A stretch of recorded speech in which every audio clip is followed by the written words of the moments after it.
Hey everybody, Misty Williams here, founder of Healing Rosie, and I'm super excited today to dive into a topic that is relevant to all of us. That is our immune health and sleep. So you guys know that we have finished a sleep summit, an online sleep summit called Your Best Sleep Ever, and sleep has been the topic of the day in the Healing Rosie community because the foundation of healing is getting good rest, and a big part of being able to heal our bodies, heal things like autoimmunity, improve our hormone function, help our brain to drain so that we have clarity of thought, all the things that are really important to us in this community, um, is immune health. And of course, at night when we sleep is when our immune system is able to really build up its forces, so to speak. So I have Dr. Kirk Parsley with me, and today we're just going to talk a little bit about sleep and the immune system and how these two things are really interconnected to help us heal. So welcome, Kirk. Thank you. I feel very welcome. You're very welcome. So why don't you talk to us a little bit about this whole topic of sleep? For those that don't know, Dr. Kirk Parsley started, would we say start your career? His military career was in the Navy SEALs, and he has since been a doctor to the SEALs and also to high performers everywhere. So just if you want to give like a little nugget there, Kirk, to help people understand your background, and then I'd love to dive in. Yeah, the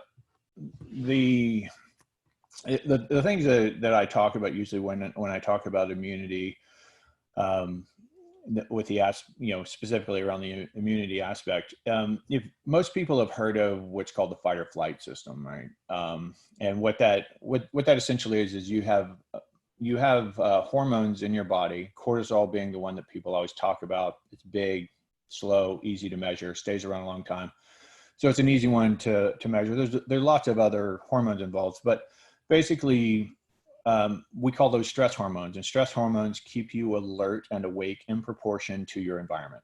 So if you're in a really scary environment, you have a lot, or you're really stimulating environment, let's say, not even scary, you have a lot of stress hormones. If you're laying around quiet, reading a book on your couch on a lazy Sunday morning, you don't have a lot of stress hormones. Get in a near car crash, or get in a physical altercation, or get in a gunfight, or, go through bankruptcy or divorce, things like this can really stress you out. And then you have a lot of stress hormones. And what the fight or flight system does is, just like it sounds, is that it allows us to fight or flee, but it makes us to pay attention to a single threat, right? Because we become completely hyper-focused on one thing, because that's the thing that we're afraid of. That's the thing that we think might kill us. And like I said, it can be a divorce, that can be a bankruptcy, that can be a business failing, that can be your child's illness, that could be getting a car crash, that could be getting a gunfight, it could be anything, but there's something that you feel like is really threatening to you. And what it does is it gets our body super prepared to fight or flee.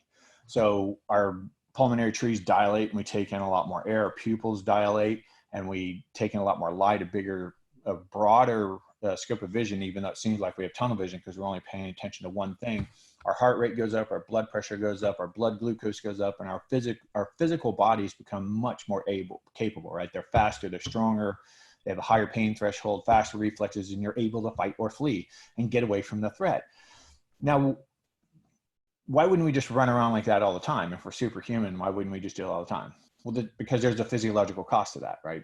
There's a lot of stuff we aren't doing. We've taken all the blood from sort of, the viscera of our body, and we've pulled it out to our lung, or pull it up, to our lungs and our limbs so that we can be superhuman, but we aren't doing anything else, right? So it doesn't matter if you can digest the food in your stomach if the tiger gets you. It doesn't matter if you can fight off infection. It doesn't matter if you can repair the damaged tendons or muscles or bones or whatever is going on in your body. You don't repair. You aren't anabolic. You aren't building up. You're catabolic. You're using your body as a fuel source to get out of a bad situation. And the reason I harp on that so much is because I think that's really easy to visualize. What isn't nearly as easy to visualize, but equally true, is that the exact opposite of fight or flight is deep sleep.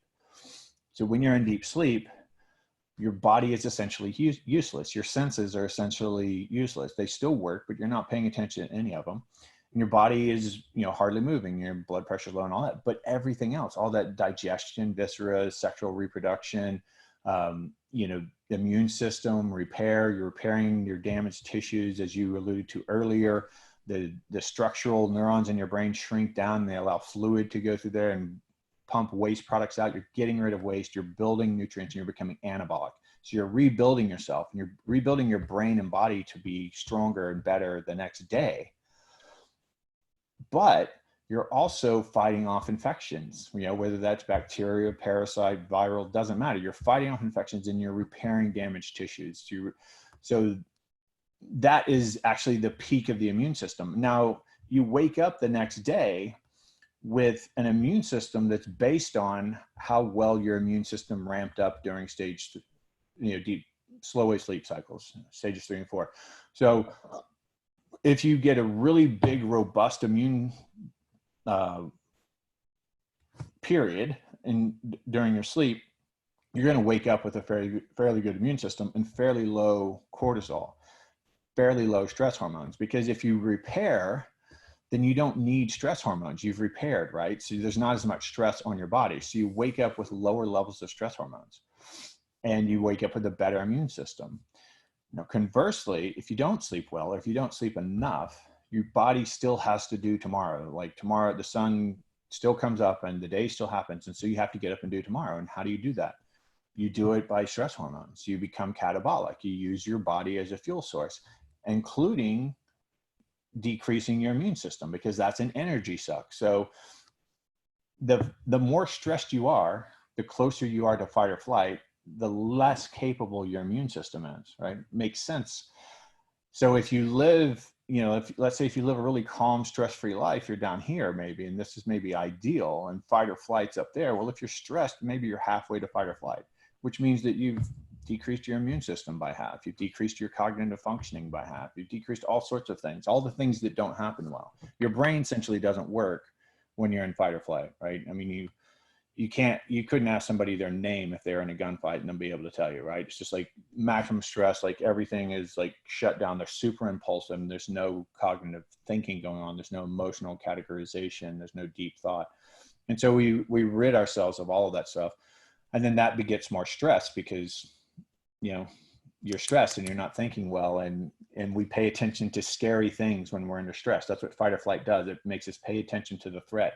So when you're sleep deprived and you have excess stress hormones, decreased immune function, now you have more stress because you have decreased immune and increased stress. And so you're paying attention to more negative things, and you're slanting things in a more negative way.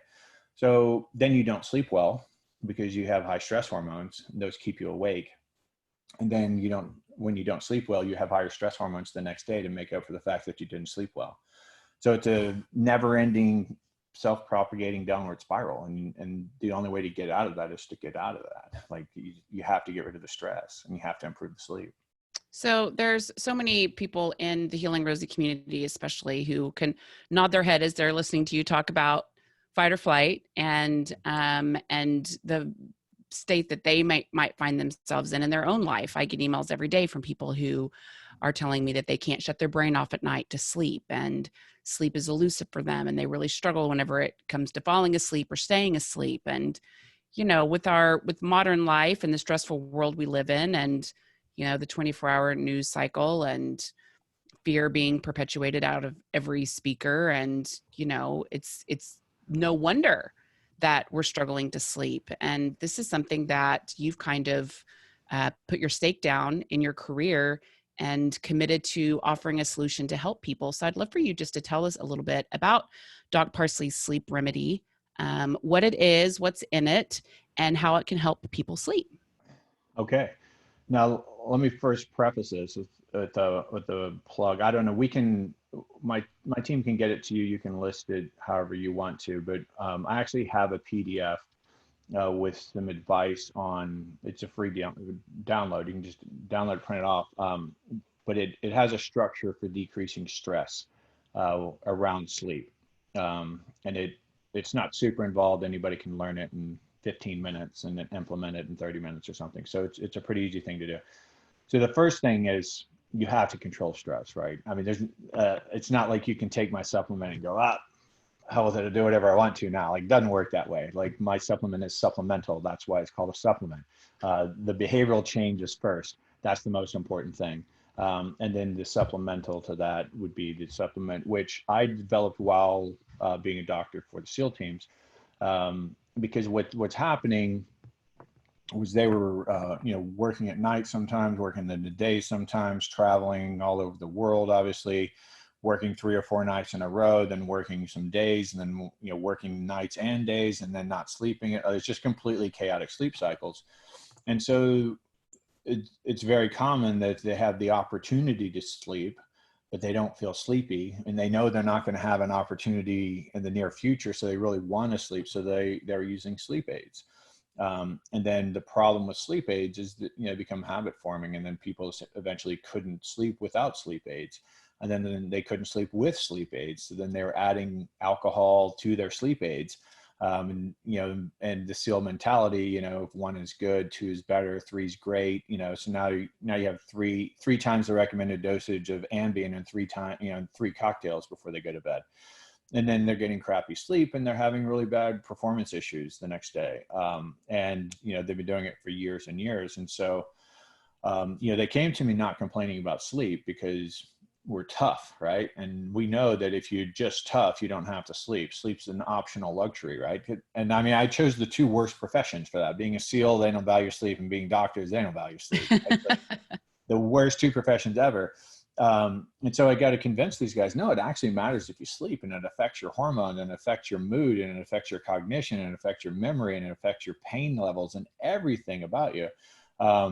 And once I got buy-in on that, then I had to take their sleep drugs away, because sleep drugs actually interfere with normal sleep, and alcohol interferes with normal sleep. So even if you are getting what you think is 8 hours of sleep, it's trash, it's garbage sleep. So I couldn't just take it away and say, suck it up until you sleep. So we just started with like 1 supplement. Actually, it was, this was 2009. It's kind of the beginning of the vitamin D3 craze, when everybody was vitamin D3 deficient. And I tested everyone, and they were all deficient. So I was like, there you go, give them vitamin D3. I solved it, right? Like, yay, Kirk. And of course it helped. It didn't solve anything. And then, then, do some more research. Well, it actually turns out that vitamin D3 is, actually a hormone. It's not a vitamin, and it requires magnesium for it to have its effects. And so added some natural calm into that. So now I got people on the Carlson drops and the natural calm scoops. And well, of course, everyone knows about melatonin. So let's experiment with some melatonin. And it's like, then I learned, well, you don't want to give them too much melatonin, because you then overload their brain with melatonin. They can downregulate receptors. And now when they make normal amounts of melatonin, that's deficient. And so you got to be careful not to overdo it, but you want to make sure that they're making plenty of their own. So I backed the melatonin down, and then I gave them the substrates to make melatonin, which is L-tryptophan. Most people have heard of that in the turkey tryptophan coma. L-tryptophan and 5-hydroxytryptophan, those go to become serotonin and melatonin. So we had all those ingredients in them. And then there's another thing that happens when you use the sun as your cue to go to sleep, like our ancestors did. Once the blue light decreased in your eyes, it took about 3 hours for your brain, and body to change enough for you to feel sleepy. And then you would sleep until roughly right before sunup, or right after sunup, or approximately around sunup. And so one of the neuropeptides that's being secreted after melatonin kind of starts the whole show is something called GABA. And it's a neuropeptide called, and it stands for gamma aminobutyric acid. And what that does is it really slows down the senses. It slows down the neocortex, because the actual definition of sleep is not being aware of your environment. So, it's not necessarily a quiet time. Like, your brain can be way more active while you're asleep. Your body can be super active. Your heart rate can be up. I mean, ideally it shouldn't be, but your body, lots is going on. Like I said, a lot of repair, a lot of anabolic repair. So there's a lot going on when you're sleeping. It's not like a suspended animation thing. Like, it's a very productive part of your day. But you just don't have any awareness of it. So what's happening is, like, all of your senses still work. You can still see, smell, taste, feel, all of that's still there. But you're just not paying attention. Your brain is kind of shut down, and your brain stem, your lizard brain, is like taking over all of the actions. And so I put GABA in there to help people slow their brain down, because that ordinarily builds up over those 3 hours that people were getting ready to go to bed, and nobody spends 3 hours getting ready for bed anymore, right? Like, we don't turn off the lights and, spend 3 hours letting our body change.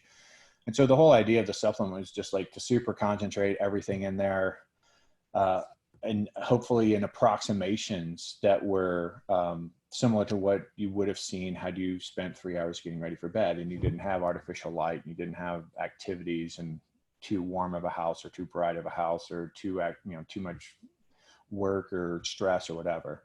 So nothing magic in it. It's truly supplemental. It's meant to just supplement what goes on. And then I recently added phosphatidylserine in there, which just decreases cortisol levels, just because I found that, high stress is sort of ubiquitous. I mean, it's sort of the new norm. Yeah. So for those of you that haven't tried Doc Parsley Sleep Remedy, you actually heat up water and drink it like a tea before bed. So it's a pretty easy thing to create some routine around. Yeah, and that was really the impetus behind making it a tea. One is to make it absorb faster, because you don't have to dissolve a capsule and hydrate the powder and all that. But two is to create some semblance of a ritual, right? And that's what's in my PDF, is like some foundation for a ritual. It needs to be a little more elaborate than what's in my PDF, because that's mainly about stress. But I don't have any delusions that I'm going to get people to spend 3 hours getting ready for bed. I don't spend 3 hours getting ready for bed, right? That's just not the world we live in anymore. But if I can get them to make a hot tea, 30 minutes before bed, turn off the lights, soothing, quiet, relaxation, breathing, whatever people do to kind of soothe themselves and make that part of a ritual, then it works better, because you're paying attention to it, and things that you pay attention to work better. That's just the way it is. That's right. All right, you guys. So we are going to put a link to Doc Parsley's Sleep Remedy in the bio. If you want to check it out there on Instagram, if you're catching this on Facebook, just look in the status update. I will also link to the PDF that Kirk's talking about in this interview, so that you guys can take in a lot of his tips for dealing with stress. If you are one of the owners of Your Best Sleep Ever, if you bought that and you haven't had a chance to listen to the interview I did with Kirk about sleep, and really how high performers can improve their sleep, then I would encourage you to go check that interview out, because it's full of awesome wisdom. So thank you so much, Kirk, for spending a few minutes with us today. Yeah, thank you. I appreciate it. All right, guys. We'll see you soon. All right, ciao.